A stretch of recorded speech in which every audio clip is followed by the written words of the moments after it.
All right, folks, welcome back to another episode of the American Bowhunter. I'm not your guest. I'm your host, Zakk. I've got my guest here, J.R. Gettler. Did I say it right? Yeah. I always feel like I say your last name wrong. I don't know why. And I've known you forever. I know. It's been, what, like 5 years? Yes, it's a long time, but yeah, something about the last name. So welcome to the show, my friend. Yes. Thanks for having me on. Absolutely, man. I know it's a little bit early. Oh, yeah. It's all good. Got the kids off the school. No, it's on. We're on summer break now. We are on summer break. See, I'm all over the place right now. I I just got back from Kentucky. Yeah. That's probably what it is. You threw it off with your vacation. I was on vacation before you. That's right. Yeah. Lots going on. Yeah. Staying busy. Oh, yeah. Well, cool, man. So we'll jump right into it, dude. 2025 Bow of the Year.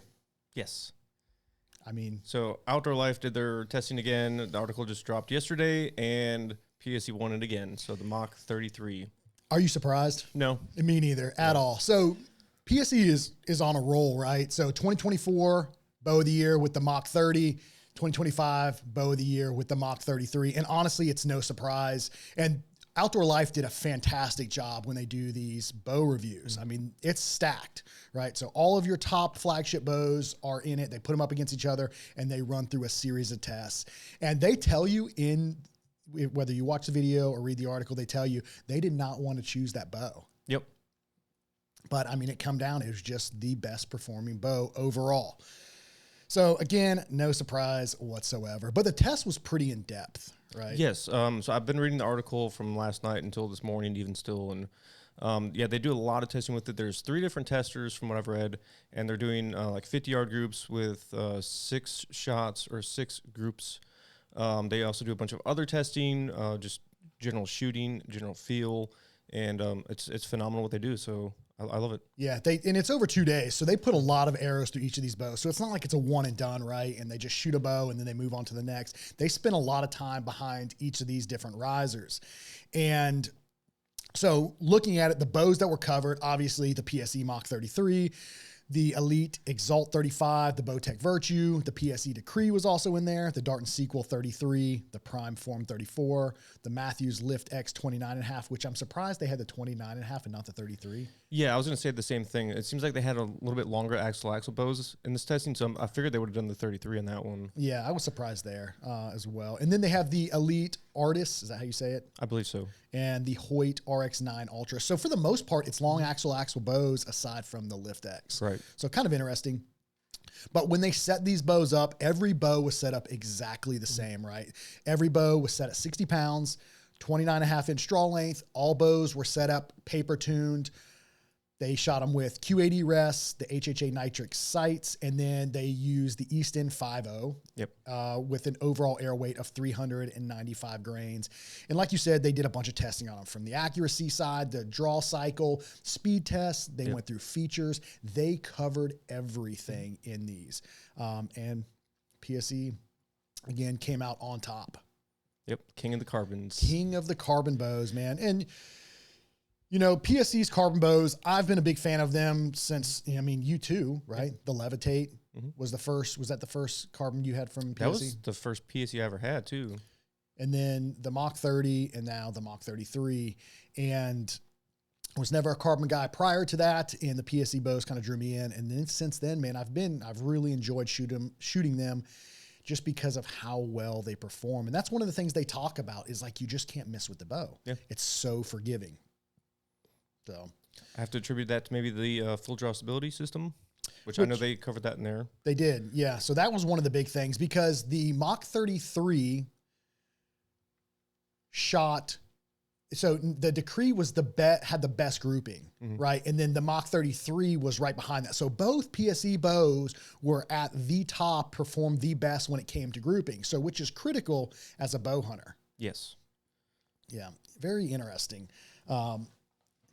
I think, and they do such a good job because it's non-biased, right? I mean, and they tell you right up front, like we shoot all these different bows, we put them through all these different tests, and you know they score them. I think it's a 1 to 5.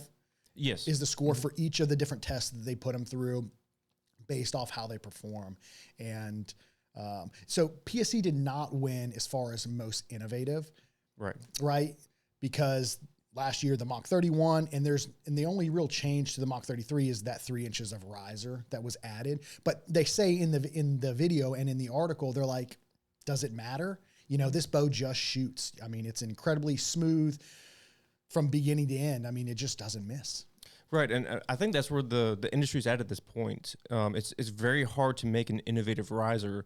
Like look at Hoyt, for example. They've had basically the same riser now for 3, almost 4 years. So it's hard to make those changes, and if it works, why change it too?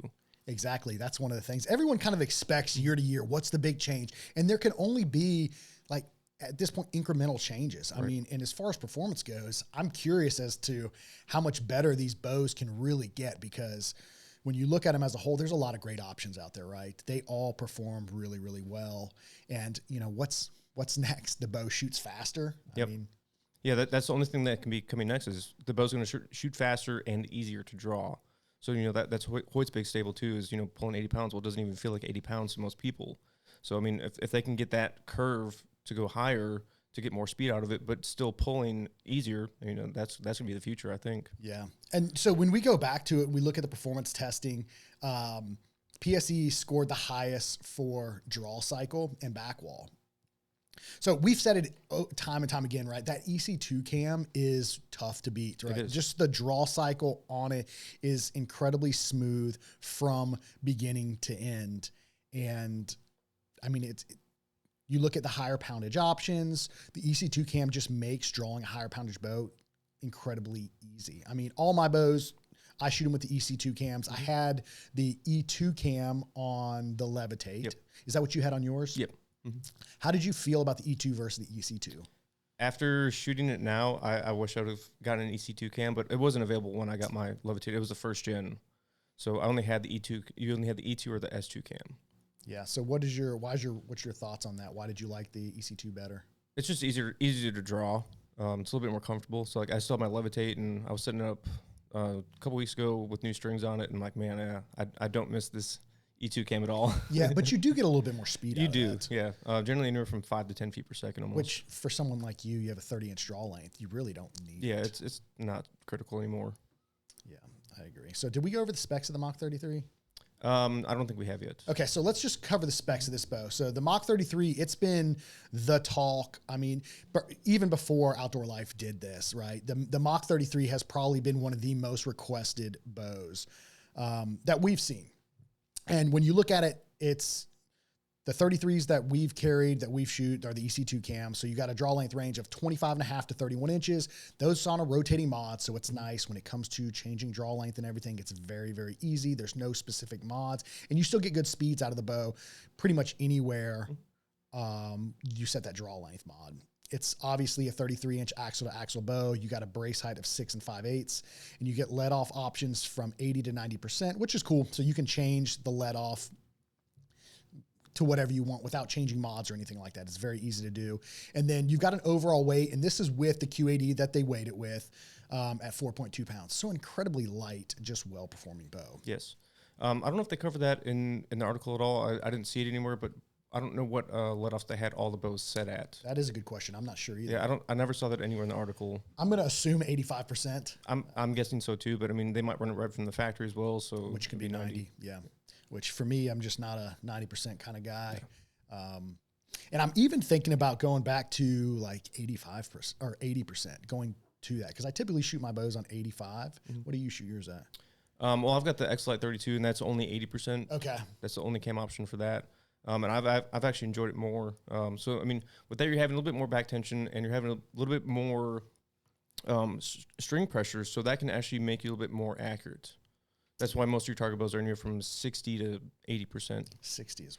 That, yeah, I'm not doing 60. I've tried 65, and I'm not doing that. Even on like target side of things? Oh, yeah. Just too much? Mm-hmm.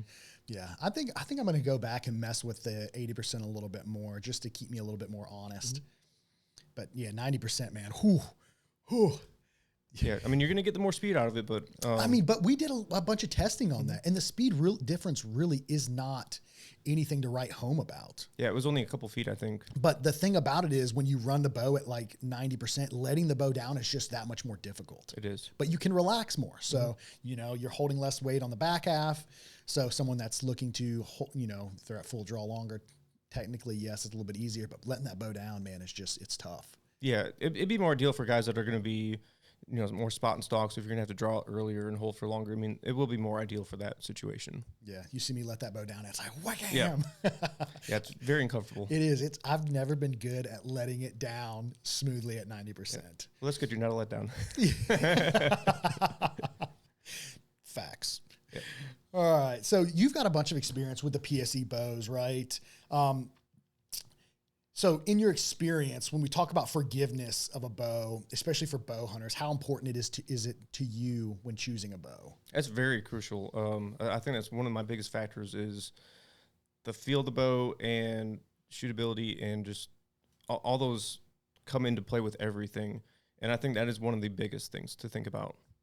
Yeah, I agree. I think it's important. And that's one of the things too, right? Like, unfortunately, not everybody has a good bow shop they can go through and test all these different bows, which does make it hard, right? That's why like these videos and stuff like that Outdoor Life stuff does, the articles and stuff they put out are so important, because some people don't have the ability to go test all these different bows. So they have to kind of take the feedback that's put out there by some of these, more, bigger companies that do a really good job, non-biased reviews, to take that into consideration when choosing a bow. And I think that is one of the biggest things, is a bow that is just very, very forgiving. And when we talk about forgiving, it's, you can make little mistakes and the arrow still seems to go where it's supposed to. And that's what they talked about in Outdoor Life, right? They talked about how, I guess we'll get into it right now, the full draw stability, right, that PSE has. That's one of the things that I think makes the bows so forgiving and so easy to shoot, is that full draw stability. And that's basically, when we look at it from talking to Cooper when we were in Pennsylvania or Tennessee, I don't remember which one. Yeah, Tennessee. Was it Tennessee? Yeah. We talked about the full draw stability, and that's the dynamic brace height, right? So for the Mach 33, the brace height, when you typically measure it from the grip to the string, is 6 5/8. At full draw, that brace height exceeds that 6 5/8, and it actually ends up at 7 inches. So the longer that brace height, the more forgiving that platform is. And I think that's why the PSE bows are so easy to shoot and so forgiving, is because of the full draw stability. Like they claim, it's actually a thing, and it makes the bows shoot that well. That's like going back to the Mach 30. When I first got that Mach 30, that was the first thing we talked about. Well, I was like, it's a short bow. I don't know how well it's going to shoot at distance. We shot that bow when we were like, holy cow, this bow shoots insanely well at distance. Yeah. And that was prior to really knowing how the full draw stability works, because PSE's got it out there. Yes, they got the FDS full draw stability, but there's not a lot of information on it. Right. And when you actually talk to the guys, you're like, oh, okay, dynamic brace height, that makes sense. And they explain it to you and kind of dumb it down, and you're like, oh, well. Yeah, because I remember when that first came out and they were talking about it, and we're like, well, that's got to be a marketing scheme or something, because like, how does this even work? But yes, once they finally explained it to us, it's like, okay, yeah, that makes sense. Yeah, and it's beyond me, right? And like I said, the guys there, Cooper especially, did a fantastic job kind of explaining it and giving a better idea how you measure it from where the string meets the cam, and then you measure at full draw, and then you can factor that in and you get your dynamic brace height. So pretty interesting. And clearly it works, because the PSE decree and the PSE Mach 33 were the top contenders when it came to grouping at that 50 yards. And they were only, I think, within a half-inch difference, which is also interesting too, because the decree is a 31 and a half inch axle to axle bow, and it outshot the Mach 33 at distance. Yeah, that was almost the same like the Mach 30. Like I felt like, everybody, I've heard other people say it too, that it feels like it's a longer axle bow, even though it's not. So I mean, it just attributes back to that full draw stability system. It works. It does work, man. So I've got the Mach 30. I went back and I set it up yesterday, and because we're getting ready for hunting season, right? So I'm going back and forth between the 33 and the 30, and I hadn't shot the 30 in a while because we've been shooting tack stuff, longer distance, some 3D stuff. And I went back to that 30 yesterday and shot it, and I was like, man, I forgot how good this short bow really shoots. Yep. Yeah, I kind of regret getting rid of mine. Yeah, I'm going to have to get another one. It's all right. Yeah. I think you need the 33. I do. Yeah, I think that's more the bow for you. Yeah, but I actually really like that X-Lite too. So I wish Expedition could have been in that testing too. That'd have been cool, but maybe next year. Yeah, maybe next year, man. But yeah, back-to-back years, man. The champs. But yeah, back to the Mach 30, right? So I set it up yesterday. We were shooting a little bit on the range, right? And me and Brian were shooting a little bit, just messing around. And I've only had 2 Axis 5 mils left for that. So we were shooting some groups at 30 yards. I shoot one and then crack. I smash an arrow. And Brian's like, "Oh, dude, you just shot my arrow." I was like, "Ha, better yours than mine." Yeah. We walk down range and it's my arrow that's Robin Hooded right in there. And I'm like, well, it looks like I'm completely out of arrows for this bow. So it's time to build some new ones. But that 5.0s. No, dude. So I've got the 5.0s on for the Mach 33, but I didn't build. I had some Sonic 6.0s from last. I'm running those through. Oh yeah. They're right at 420 grains, and I shot them through paper. Bullet hole, son. There you go. Bullet hole. Yep. I like it. You've got probably about 6 of those left. Yeah, 6 on the money, man, which is perfect. Yeah, that'd be plenty for hunting season. Yeah, I didn't want to have to build any more arrows. I didn't want to have to buy any more arrows. And I was going through the drawer back here of my stuff, and I was like, oh, man, I've still got Sonics. And that's a great whitetail arrow. It is. That 6 mil. I've got 50 grains of brass up front. It's got an overall weight of, I think 420 grains is what I said. And then I went and shot it yesterday, man. And my sight tape, it changed a little bit because I went from 440 to 420 grains. But, dude, lights out. Yep. Yeah, I was shooting the Sonics out of that RX-8 when I had that set up. Yeah. The one that we ran over there. That one. Yeah. Oh, yeah. We ran that one over. Yeah, good times. Good times. So let me ask you this. So what do you think, or why do you think there was 3 guys shooting these bows, right? They each spent a ton of time behind them, and you go through and they ask them, which bow is your overall choice? And each one, you go to them, PSE Mach 33, PSE Mach 33, PSE Mach 33. Why do you think they unanimously chose the 33 over the other bows? In your experience? I would say probably just, the shootability of it. Just everything that's attributed to that bow, that's going to be my deciding factor too. I'm not really familiar with Elite. We've never carried them. I've never really tried Elites. I've shot a couple here and there. Dartons, I've never shot really either. So I can't be biased with any of that stuff. I'm not trying to be, but the EC2 cam is hard to beat. It's a 33-inch axle bow. It's a 6 5/8 brace height. It's a killer combination. It's a killer setup. It is, and it's, I believe, the only carbon bow made in the U.S. I believe so as well. So yeah, made in a PSE's factory in Arizona, all hand laid carbon, made in the U.S. That's just tough to beat, man. You're supporting an American made, and then a bow that just absolutely bangs. Yep, I like it. So with how much do you think being made in the USA matters to people? It does a lot. See it all the time in our shop here. There's always guys coming in. We'll go through all the tributes of every arrow, every component, whatever we sell here. And once it comes out that it's made in America, a lot of guys are just, okay, that's what I'm going with. Yeah, because you're looking at an American made product compared to like some non-American made products, and the pricing is the same. So, to me, it's kind of an easy choice. Yep, you're supporting companies and manufacturers that are in America, bringing the economy back to America, which is kind of where the trend is going right now. So it's just a way to help support everybody here. Yeah, it's important. And I'm not knocking any other companies. Everybody makes phenomenal stuff, but that's just something that it's getting back to the roots of going back to America. Yeah, I agree. When we see more and more of like the archery, and that's big in the archery community, right? We see a lot of the big manufacturers, accessory wise, right, that are U.S. made, U.S. sourced products. And you'll see people typically more and more are now opting for, they'll spend a little bit more money just to have that American made product. Yep. Yeah. And it's, a lot of our guys in our shop, it's a lot of military. There's also a lot of blue collar guys. So it's just going back to supporting everything back in America again. Yeah. And we noticed like with your American made products too, the warranties on them are typically phenomenal. The companies stand behind their products. Yeah, customer service is always great with most of them. Yep. Yeah, they really believe in their products, and it shows, right? The quality of the craftsmanship is just there. Yeah. They're not mass produced. They're not pumped out, and they're not pumped out as quick. So you typically, like some of them, you have a little bit longer wait. But we're close to the season right now too, and typically right now everything's starting to build up, and bow lead times really start to increase. But PSE still being American made, their lead times are only like 2 to 3 weeks. Yeah, that's awesome. I remember last year was a little bit longer, so that's awesome. If it's only 2 to 3 weeks right now, that's awesome. Yeah, they've really changed it up and improved. I think I don't know what they've improved in the factory, but apparently the efficiency and the production times are just phenomenal because bows are coming in quick. Good.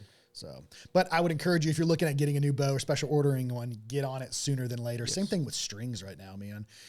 Right now you're kind of coming to that last minute. And if you start to exceed that, you're going to be waiting for a while to get some of the stuff, especially that special ordered stuff. Yes. Yeah. Cause I know I put an order in last week for gas and I asked them and they said it's still around 2 weeks, but I know probably come July next month, it's going to be 8 weeks. Yep. You'll be looking at a month plus for strings. Yep. So if you are waiting, I encourage you to get in your shops sooner than later so that you're not, out this season. Because you see it every year. Guys come in and it's like, hey, I'm headed out west in 2 weeks. Yeah. I need a set of strings and have this thing tuned. It's like, man, we're not going to have this for 6 to 8 weeks. Yeah. There's nothing I can't pull any strings. Everyone is doing the same thing you are. Yep. Unless you can find some strings on the shelf, you're gonna have to run what you got, man. Yep. Yeah, it's unfortunate, but yeah, it's just that's the importance of making sure you get out early enough to start practicing, get your stuff tuned up, make sure everything is ready for the season. Agreed. So when you talk about tuning all these bows, right? All the bows now have really fantastic capabilities when it comes to tuning. There's so much you can do with these bows now, right? Shimming the cams, yokes, center shot. They're all the different capabilities within the different platforms that are out there. What's your take on the Easy 220 shim system? I love it. It's super easy to use. If I know what shim I need, I can have it in and out of the press in like a minute. It's super fast, super convenient to use.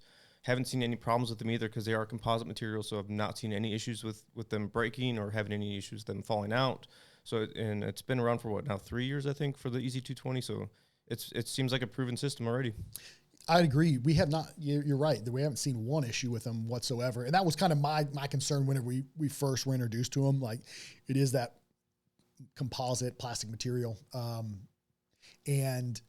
How well are they going to stay against the axle? Is there going to be with all the vibration stuff? Are they going to come loose? Are they going to crack? Are they going to, There's been no issue whatsoever. And the system works really, really well. But that's one of the things that PSE was kind of knocked on, I guess, because, a lot of your other bows now, you have the capability within, you can, turn an Allen key and adjust the cam left or right.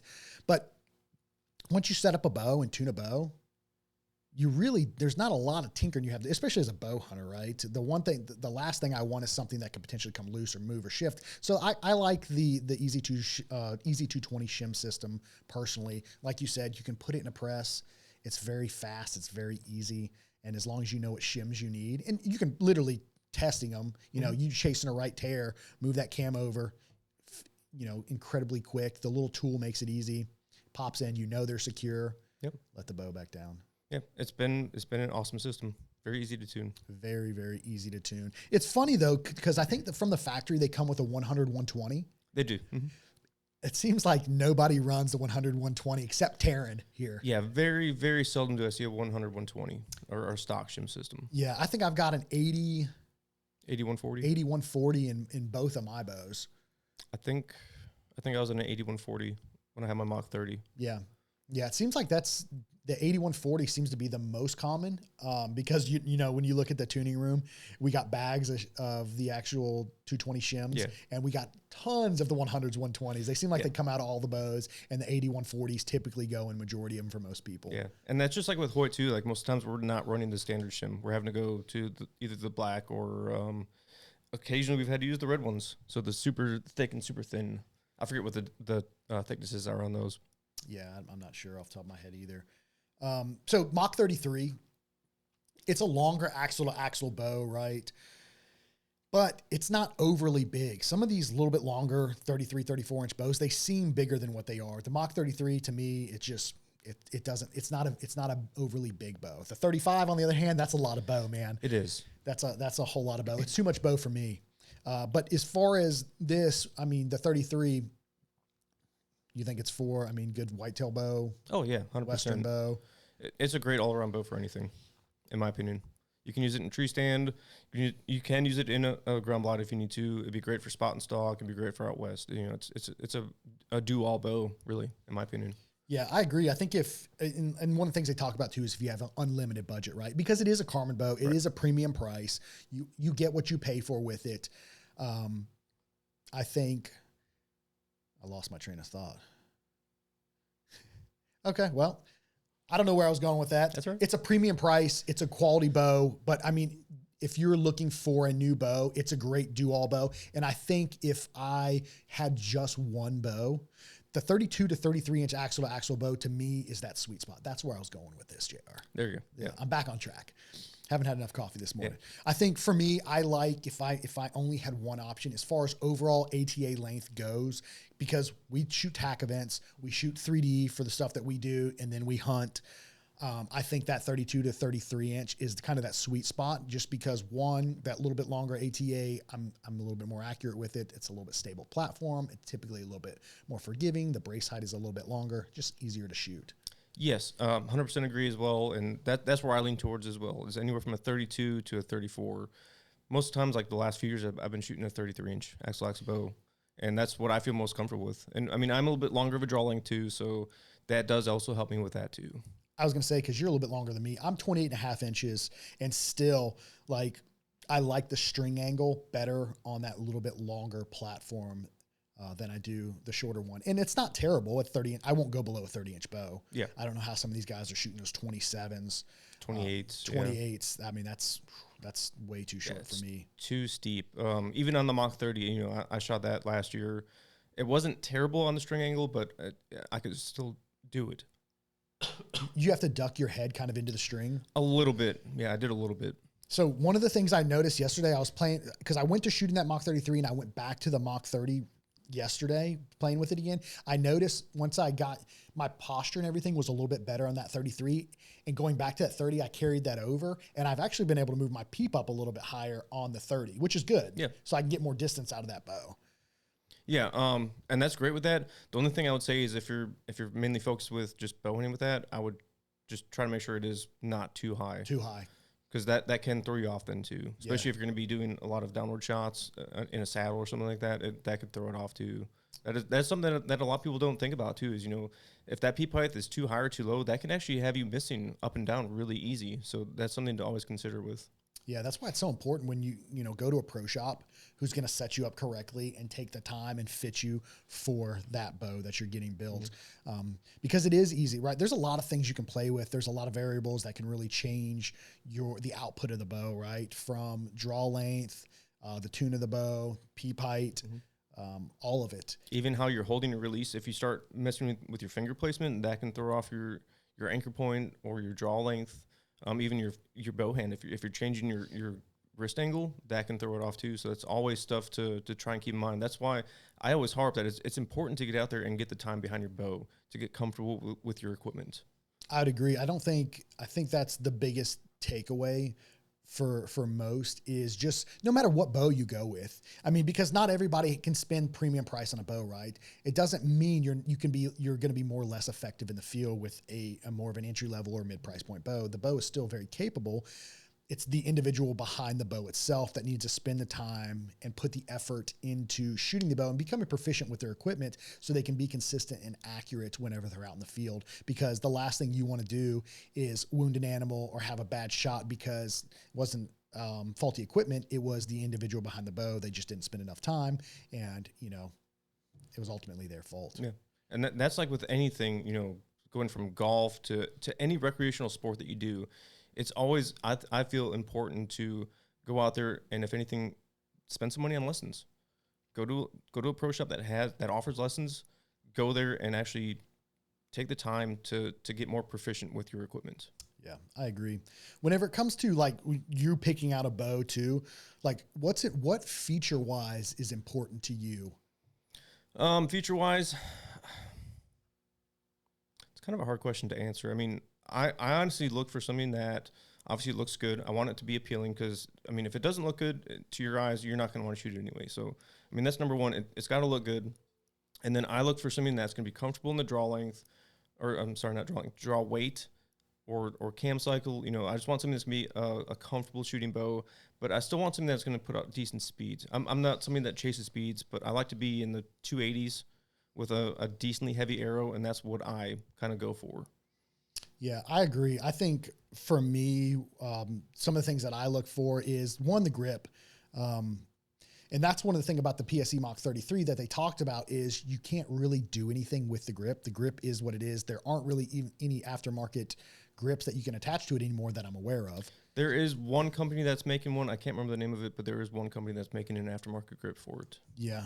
Okay. So there is somebody out there that's doing it. Yeah. I'm not aware of who it is, but I personally like shooting off that bear riser. Like I like the grip. I like something that's low profile. And the big thing to me is it doesn't roll in my hand, because there's some bows out there that when you go to shoot them and you're at full draw and you look up at that cam and that string, it's not tracking in line with the cam because the bow wants to roll in your hand. And that's one of the good things about the PSE grips that I like. And some of the other grips, some of the other low profile grips, Bowtech I think has a really good grip.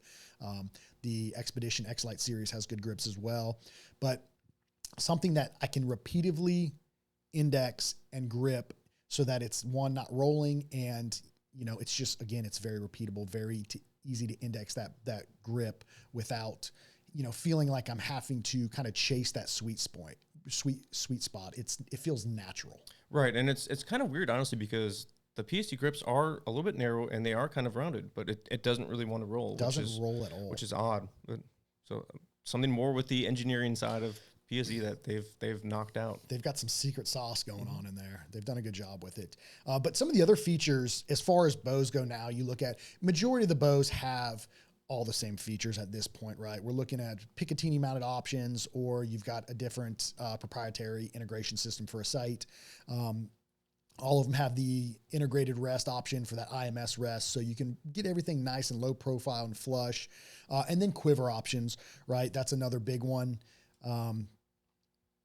Where you have a nice, because everything is so low profile when you look at it now. Because not that long ago, your quiver and everything, I mean, there was a lot hanging off the bow one way or the other. Now it's not, man. Everything is so low profile, which is super nice when it comes to a bow. You don't really have to put a lot of weight on one side or the other to offset, you know, the quiver or whatnot.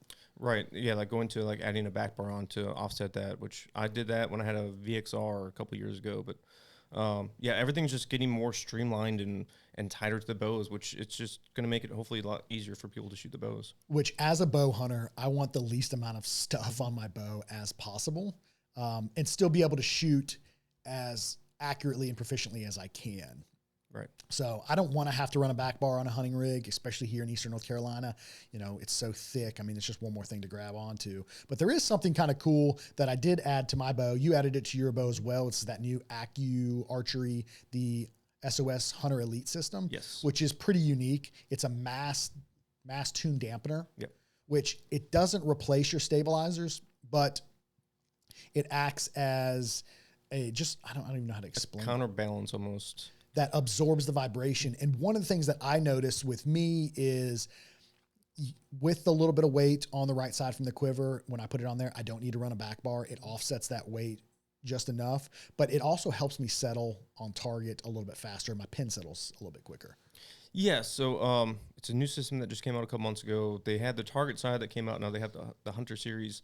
And what it's really doing is it's got the stiffened stainless steel wires in there, and there's two different ways you can really mess with it. So there's a thinner side and then a thicker side of how they're laid out. So you can play with that. So it's ideally going to help reduce pin float and pin jitter. I'm honestly still playing with mine. You know, I've had mine for about a month now almost, and I'm still trying to play with it to see what I like most. So far, I'm actually pretty happy with it, but I've gotten rid of some of that pin float. Like if I notice I'm starting to get almost fatigued a little bit, I can notice that I'm starting to float more, and this is helping to reduce it. It's not going to get rid of all of it. You know, nothing's going to be completely perfect, but it's going to help minimize that pin float. Yeah, I noticed it does. I mean, because I was messing with them whenever we were at TAC. I was talking to Eric Griggs about it. And then when we finally got ours in, putting it on the bow, it does make a difference. I noticed for me right out of the gate that pin does settle a little bit quicker, and it does help get rid of really kind of any additional vibration that you have in the bow. But that was one of the things I think that PSE finished in the top with too, with this testing was post-shot feel. That was another one of the tests. The PSE bows, I mean, especially the carbon bows, you think typically a little bit more vibration. The Mach series, there's virtually none. It's an incredibly quiet bow with almost minimal hand shock. Yes. A phenomenal shooting bow. Got a lot to say about it, yeah. So, but how important is that to you? I mean, because there's some guys that really key on certain things from a bow, right? Whether they want the speed out of the bow, they need a bow that's got a really easy draw cycle, or they want a bow that's got a more aggressive draw cycle. They can hold less weight on the back half, or they need a bow, or they want a bow that is virtually hand shock free. Yes, and I feel like some people attribute that hand shock or post shot feel to more noise. Generally speaking, I don't think there really is that much of a difference. I mean, I don't know how much testing there is out there with that, but for me personally, I don't really care about that post-shot vibration. If there is some, it's not a deal breaker to me. I just want something that's going to shoot good and feel good. I don't care as much about the post-shot feel. But I mean, yes, absolutely, that could be a very important part for some people, but for me, especially, it's not that important. So let's say that there is a bow with a little bit of, hand shock afterwards. What's the best way to kill it? Adding more weight on can help, or even just adding more weight to your stabilizers. Sometimes that can help as well. You can add limb dampeners and stuff like that too. That can help sometimes, or string dampeners, string silencers. That can help a little bit here and there. What about when it comes to noise from a bow, right? So post shot, when that shot breaks, the noise, how loud is that bow? How important is that to you? Not very important to me. These bows nowadays, I feel, are so much quieter than the bows from 10 years ago. So I don't think that's as important, but I mean, it can. So like, I remember Brian did a video a couple days ago where he did a video shooting his Lift X, and then he was shooting the PSE. And I mean, his PSE was noticeably quieter than the Matthews, which normally I feel like the Matthews is like one of the most quiet bows on the market after post shot. So it was kind of weird with that. Yeah, interesting. But there is ways to counter that as well, right? There's a way to counter everything, right? So I notice, some guys want a really, really light arrow setup. Typically your bow is going to be a little bit louder whenever you're shooting such a light arrow. So you can add a little bit of weight to the arrow. That kills the noise a little bit. Obviously you need to be within reason. You don't want to go from a, 420 grain arrow to a 700 grain arrow, which we have seen. I don't know how ideal that is. I mean, it depends what you're going to be hunting for, too, though. This is true. And if you care about speed, because, I mean, that's just going to kill your speed. Yeah, it'll be dead in the water. What speeds do you look for out of a bow? I like to be in the 280s, 290s. I agree. I think, so typically for like a hunting setup for me, I like that, mid 280s, low 290s, just for how well the bow tunes. But then whenever we do those like 3D stuff and total archery stuff, I like to step it up a little bit closer to that 300, maybe a little north of 300 for that really flat trajectory for those long shots. Yep, I'm right there with you, because my arrow last year for TAC was right around the same. They're about 450. I was 443, I think, this year with the 5.0s that I built. And I was shooting like 76 pounds out of that expedition, and I was still right at 300 feet per second, or just over 300. That's cruising. So how heavy are your hunting arrows going to be? I'm running the F&J Maxes now. I've just got that set up, and they are 550 grains, and I'm getting 276. Oh, so still not bad. Yeah, it's perfect. Yeah, interesting. I didn't put the sonics through the chronograph on that Mach 30. I'm curious what I'm shooting. I would imagine they're going to be like high 280s. Yeah, I would say so. Because I think with the 440 grain, I was like 285. So I'd imagine maybe 290. 290 to probably 295, somewhere around there. Yeah. Interesting. Maybe I'll run a 125 on them. Mm-hmm. Slow it down just a little bit. And get a little bit more FOC. Yeah, just a little bit more out of it. Yeah. That's another thing that I don't chase. I don't chase FOC. I do want some FOC, but I'm not sitting there calculating everything like, oh, I'm at 17.5%. That's not good enough. I normally throw either a 75 or 100 grain insert up front, and then all my broadheads are 125s. So I've got typically 200 grains up front on my arrows, and that's, in my opinion, perfect. Who just did something on broadheads about 120? Did you see that about 125 being the superior broadhead because of the materials used to build it? No, I did not see that. Oh man, I don't remember who did it. They did a good job. I don't remember who I was talking to, but they were just talking about how 125, I think it was 125 being superior, just one choice of broadheads that you get, and then the materials used to build them. It's just, you end up with a more superior broadhead. Very interesting. I'll have to look that up. Did you see the Severs? New Sever broadheads? No. That just dropped? When did they drop? Just 2 days ago? No, I have not seen Yesterday that. or 2 days ago. You didn't see it? No. The obviously the hybrid. So I've heard about it. Yes. So they came out with the 1.75 and the 2. Oh, so they did do a 2.0. They did do a 2.0. And hybrids. Yes. Ah, okay. I heard about the 1.75s, but I did not hear about the 2.0s. Yep. I didn't either. Brian broke the news to me on it because he had already had ordered them, of course. But I'm curious because I shot the 1.75s and the 2 out of that Mach 30, and they performed flawlessly. Yep, I've got the 2.0s and 125. Yep, I had those last year for my elk trip. Did you? Yeah. That's a lot of broadhead. Yeah. I think I personally like that 175. It's like the sweet spot. And I think with that hybrid, dude, that's going to be tough because you go back to it. The great thing about the Severs is you can lock them and test them. Yep. Test with them. Yeah, that's what I loved about them too. And then it was super easy to replace the blades too. If you need to replace them, you can buy those separately. And they're not expensive either. For a titanium stainless steel broadhead, they're not very expensive at all. They're like $15 a piece or something like that. Yeah, you can roughly buy them individually. Yeah, and individual. So fantastic. Yep. Fantastic. So obviously all of these new bows, there's tons of technology packed into all of them, right? They all are very, very capable pieces of equipment that just honestly,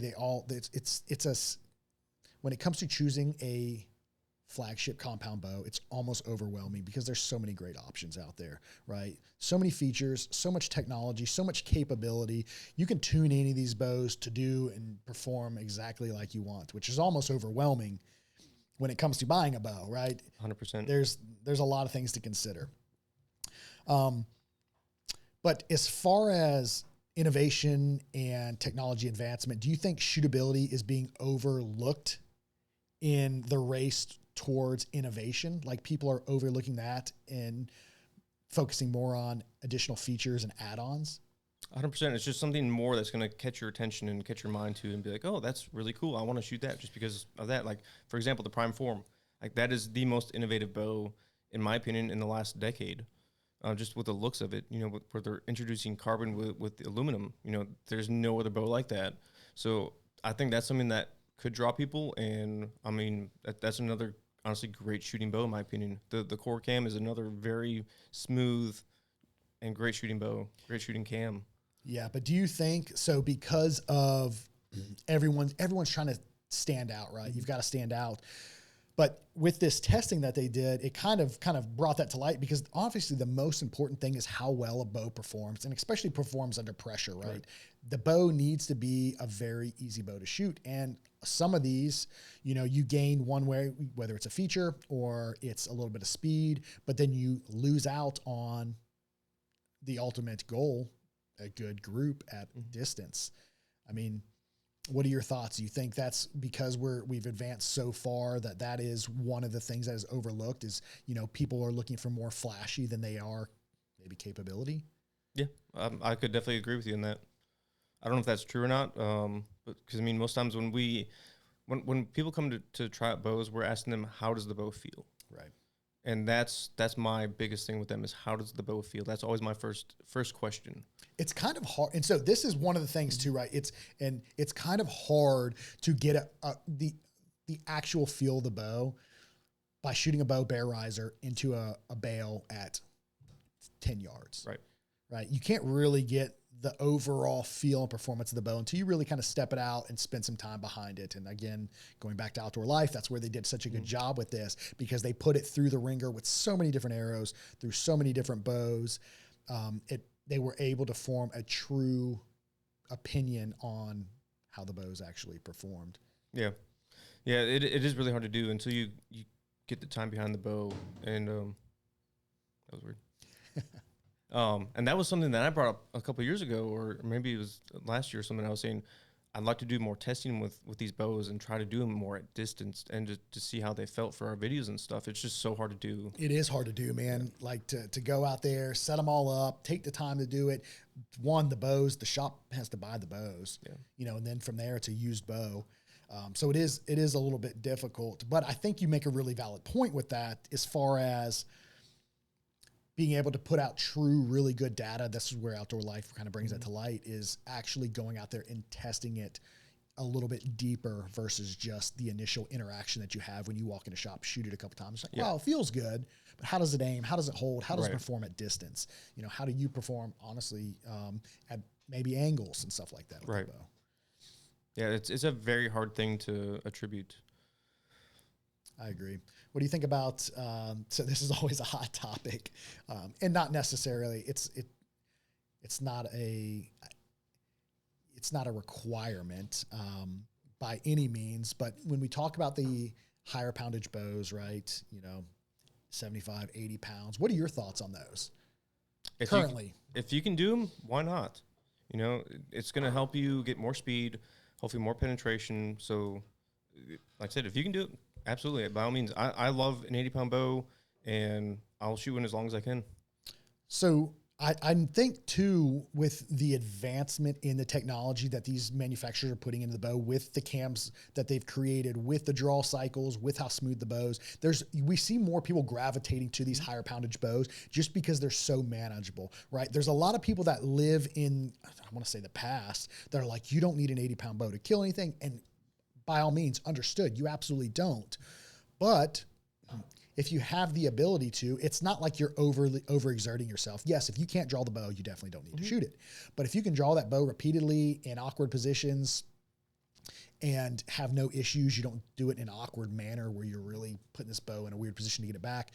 I never understood the reason why you wouldn't want to shoot something a little bit higher poundage, especially for hunting, right? Yep. Especially for maybe a little bit bigger game. You're headed out west, you're taking further shots, you're shooting larger animals, or you have a shorter draw length, because the goal is to get as much performance out of that bow as you can. If you can get a little bit more speed and shoot a little bit heavier arrow at a shorter draw length, because that's just what you've been blessed with, I don't see why it's such a... it's like a negative stigma almost that some people are shooting 80-pound bows, and once again, it's like I personally don't care. Yeah, if you can do it, absolutely, by all means, go for it. It like you were just saying, you're gonna get more speed, more performance out of it. By all means. Yeah, absolutely. And we obviously we see a lot of guys here. We're on the East Coast, Camp Lejeune. We get a lot of guys that shoot them, but the EC2 cam makes it very manageable, right? And that's the thing about it. We harp on it over and over again since the EC2 cam has come out, just how smooth of a draw cycle it is and how manageable the higher poundage bows really are with that cam, because the draw cycle it's consistent from beginning to end, and it kind of builds, it doesn't roll over, it doesn't dump off on the back half. Right. It's just smooth. Mm-hmm. Very consistent the entire way through. Yeah, can't agree more. Yeah, and obviously depending on the bow design, right? The way the cam kind of, it might be a little bit stiffer in the beginning than it is in the end, but it's not this massive spike and then dump, or there's not two areas within the draw cycle where you feel it build and then build again. Right. It's smooth. Yeah, like for example, the old PSE Omen. We just had one of those come through. Oh yeah. Or the Dream Seasons. There was a whole bunch of Dream Seasons. Those are very harsher on the draw cycle. So even at 60 pounds, sometimes those were a little bit more. Felt like a 75-pound. Or even the turbos, the Hoyt turbos from back in the day. Those were a little bit more aggressive. So yeah, even at 65 pounds, I had one of those. It was like, man, that feels weird. It's a harsher curve on the draw cycle. It's stout. Yeah. Yeah. So it's funny that PSE Omen, we just had somebody, coming not that long ago that consigned one.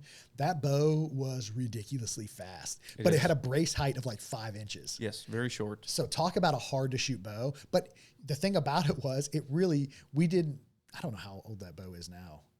It's the first gen Omen or the second one? The second one. It was when Cody from Easton was here. Oh gosh, 3 or 4 years ago? It had to have been, at least. Because I think it was right after the Levitate is when they brought the Omen back. Yeah, I thought it was before the Levitate.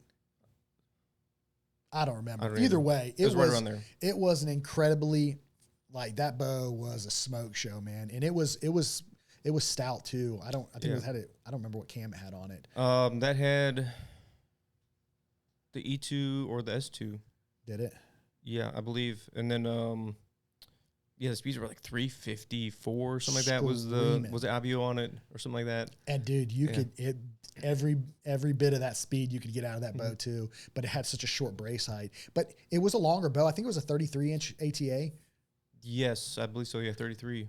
So there was guys that shot it really well though. Yeah. So I do remember when that first came out. Aaron Schneider, he was shooting that bow and he loved it. And he was sitting there dinking it at 90 yards. Yes, which is strange, right? And we did an article on that bow a while back that I wrote that was saying, you know, typically when it comes to a speed bow, you can expect an incredibly harsh draw cycle, just a very difficult bow to shoot because the brace height is so short. But again, that bow, for whatever reason, you could still shoot it fairly well for what it was. It wasn't overly aggressive. It was stiff, but it wasn't a nasty draw cycle on that.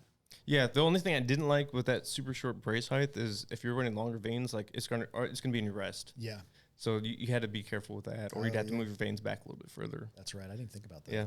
And it also does depend on the rest that you run, but like most of the ham skis and stuff, yeah, it was like into the launcher already. With even just like a 3-inch vane, like a max, or a max hunter, max stealth. Yeah. Yeah. Yeah, I didn't think about that. Yeah, good point. Because I'm even running that a little bit with my X Lite. Are you? Yeah. Does it got a short brace height on it?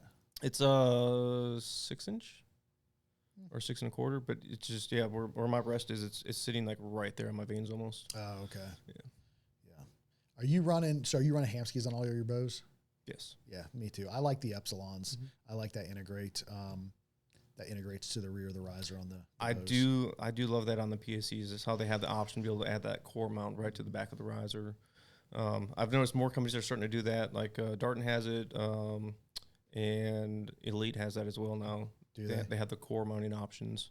Yeah, I'm a fan of it, man. I mean, and two, whenever you set the bow up, it's like, if you set everything up to spec, so that's what they did in this test too, right? They set everything, the arrow level through the burger hole, I think, 13/16 from the riser, and pretty much all your bows tuned with that. That's the cool thing about it. When you put an Epsilon on your bow and you set it to spec 13/16, run it level, that thing, bullet hole quick, man. As long as you're running obviously the right arrow. Right. I mean, that thing is so easy to tune. Yeah. I think going back to the article, I think there was a couple bows that they had. Some of them that they were sitting a little bit knock high.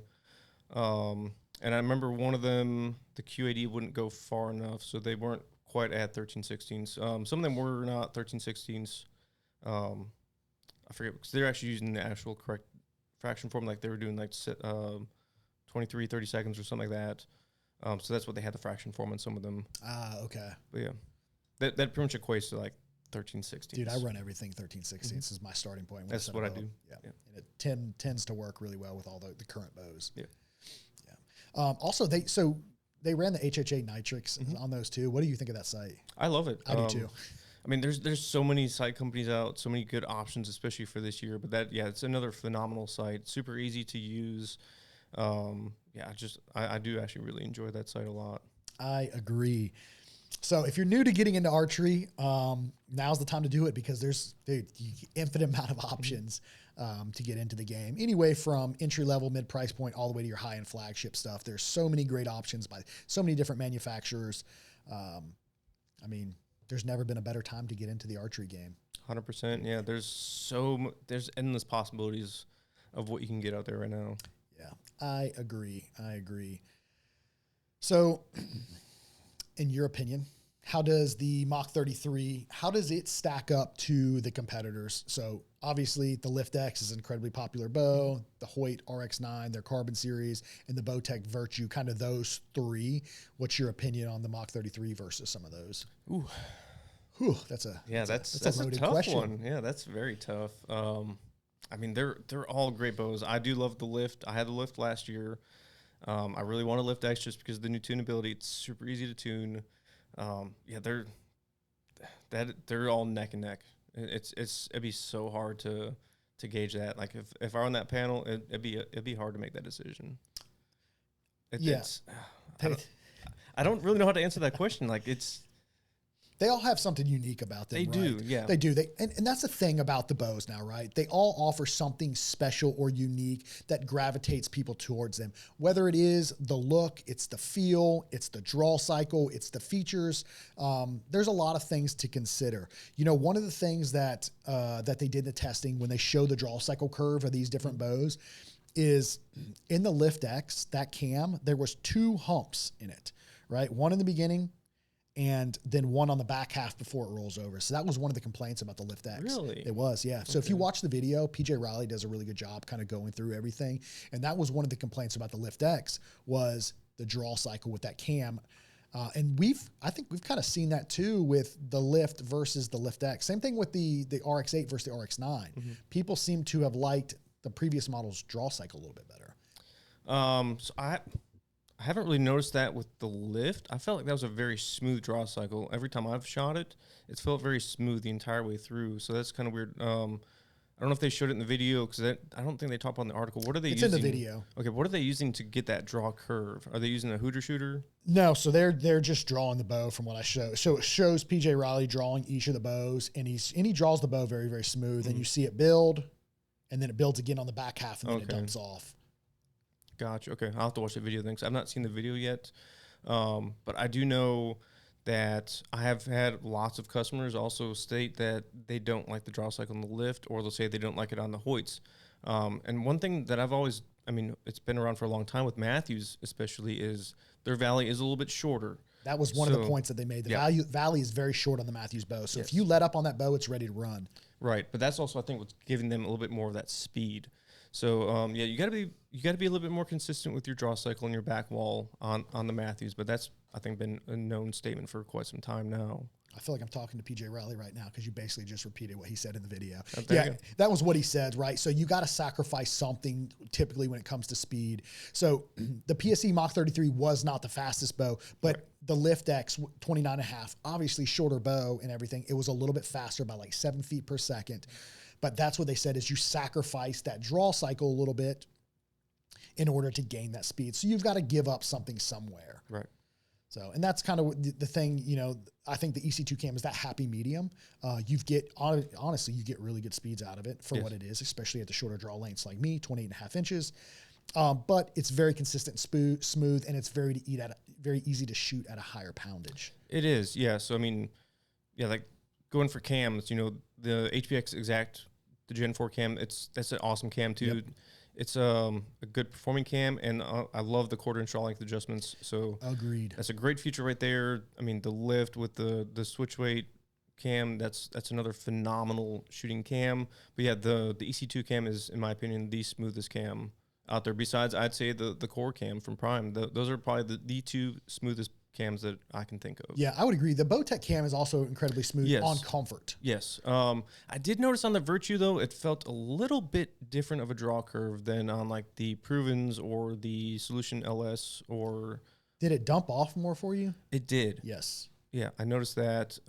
I did shoot it on performance, and I did not like it. And normally I don't mind a performance mod from Bowtech, but that one with the Virtue, or maybe the bow was a little bit out of time or something, but I didn't really care for it that much, to be honest. Yeah, so I noticed like I like the Bowtech shooting it on performance on the Core SS, not the Core SR. The Core SR, obviously you get more speed out of it, but man, it is rough. But shooting it on comfort is good. On the SR, you still get good speeds out of it. And the Virtue, I'll agree with you too. For some reason, it's a 32-inch bow. Yes. It's on comfort, it's good, but for some reason on performance, it really does. I mean, kind of stack and dump. Yeah, it was terrible, in my opinion. But oh, that's rough. I'm sorry. So, kind of as we're wrapping this thing up, man, when you look at it, the Mach 33 is the price tag worth it to you? 100%. So I would agree. If you go into this thing with, you know, you're looking to get the cream of the crop, the top of the line, the best performing all around bow, it's. And it comes to carbon bows. That's kind of your standard price point at this point. It's that, what, $1,900? Yes. Right around there. I agree. I think you get all the bells and whistles. You get a really good shooting bow, good performing bow that puts up good speeds. And the big thing is that you take away from the test that they did is the shootability that the PSE bows provide. The full draw stability system is not just a marketing term that's been thrown around. It's been proven over and over again. That's the reason that PSE's Mach series are the Outdoor Life Bow of the Year 2 years in a row, 2024 and 2025. The bows just shoot, and they shoot exceptionally well. The dynamic brace height is a thing, and when they measure it and show it how it performs time and time again. And clearly, all three of these dudes shooting groups out to 50 yards are stacking them. The Decree and the Mach 33 were the top bows out there when it came to grouping. So right there, it just tells you everything you need to know. You want a shootable bow. You want a bow that's repeatable, that performs, and allows you to have a little bit of shooter error and still hit where you need to hit. Yep. The PSE Mach bows, man, the Mach series 30, 33, and I'm assuming the 35 is even better. Oh, yeah. And PSE also won in 2022. Which one is that? Was that the Levitate? The Levitate. Oh my gosh, I forgot they did. PSE is stacking them up because that was the one with John Dudley that was in the article, I believe. Yes. Yeah. Or he was advertising it. Yeah, something like that. Yeah, that's right, dude. Yep. So they've got three. Dude, the carbon bows from PSE are crushing it. Yep. I like it. And, I mean, I just have to say this. I feel like the Decree is one of the most underrated bows. Dude, I am 100% with you on that. The Decree is slept on. It's a 31.5-inch axle-to-axle bow. Clearly shoots good. Outdoor Life put it to the test for everyone to see. Aluminum version, 31.5 EC2 cam. It still puts up really great speeds. It's not an overly heavy bow. The 31.5-inch platform is sweet spot for, I think, most people within that 28 to, or even a little bit shorter, to 30-inch draw length. Yeah, and I love the grip on the Decree. It's got that traction grip, if I remember that's right, and I love the fullering that they have on the front of the riser, so that's super repeatable grip in my opinion. That is probably one of the most repeatable grips on the market in my opinion. Yeah, you make a really good point, man. I think that bow, I don't know why it's overlooked, but it seems to be. But that, and maybe it's just because it's not the Carbon series is in that spotlight, and the Decree kind of in the shadows. But it is a phenomenal bow that is significantly cheaper than the Carbon options and gives you the same performance and feel as the Mach series. Yeah. And you can also get that in 80 pounds too if you want. Dude, you can get it. Bang them out, man. So yeah. Smoke that. Dude, that bow shoots, man. That's right. Yeah, I'm honestly, I'm kind of glad that was brought to light with Outdoor Life, just how they grouped and how well the PSE bows perform, just showing that full draw stability again, just how well it really works. Yeah. How it's actually a thing. So the Mach 33, again, going back to it, as far as like somebody just getting into the game, getting into archery, do you think it's a first time buy for somebody, or is it more of a, they need to wait until they get into archery a little bit more? How do you gauge that?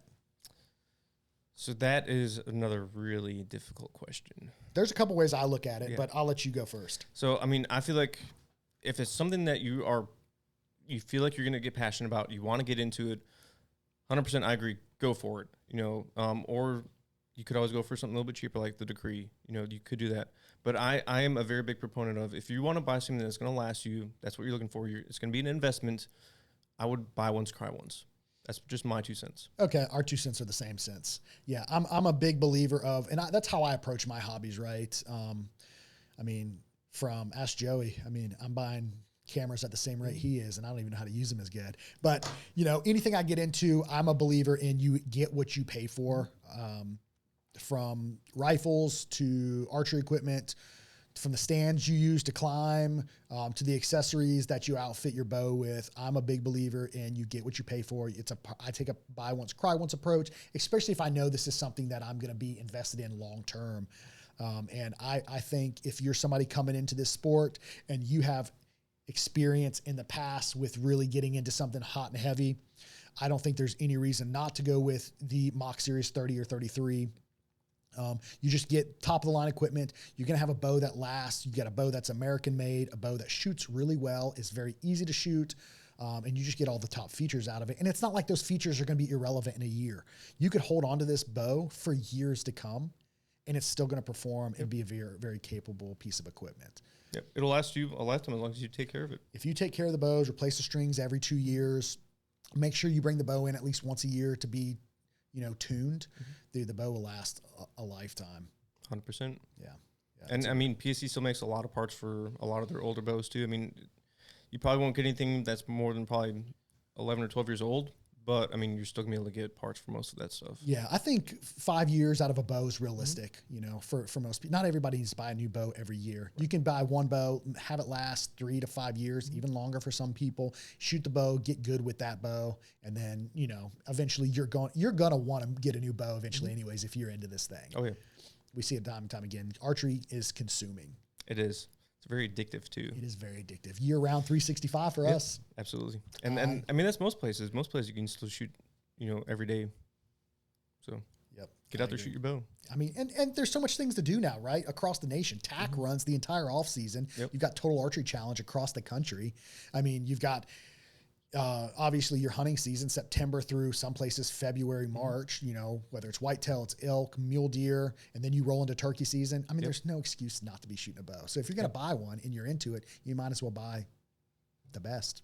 100%. Whatever fits you, whatever you feel is best. Pick it up, spend the money on it, invest in it. Buy once, cry once, son. Yeah. Yeah. I mean, I tell people plenty of times, like, hey, we'll let them try out all the different bows and like, hey, maybe you just need to save a couple more months so we can get a great quality bow that's going to last you forever. A lifetime. Final verdict on the Mach 33 for bow of the year. Couldn't agree more. Couldn't agree more. I'm with you, dude. Year after year, repeat champions, Outdoor Life naming the Mach 33 bow of the year. Once again, no surprise on my end. Yep. That's it, my friend. So if anybody's looking for you, you are a man that is very well versed in the archery world, tons of experience, a phenomenal tech, clearly helped me with all of my stuff. You're my go-to. Where can people find you? I am on Facebook, Instagram, Facebook and Instagram. What's your Instagram? JR_Gettler. Gettler, Gettler. Very easy to find. Yeah, if you're looking for information, you got questions, tech-related questions, you got questions on bows, arrow builds, this is the dude to talk to. He is a phenomenal tech. JR Gettler, I appreciate you joining me on another episode of The American Bowhunter. This is my first time on. Oh, this is your first time on the show. Well, appreciate you joining me, Absolutely. man. Thanks for having me again. Absolutely. Wealth of knowledge, man. Again, appreciate you taking the time, and we're going to wrap this episode up.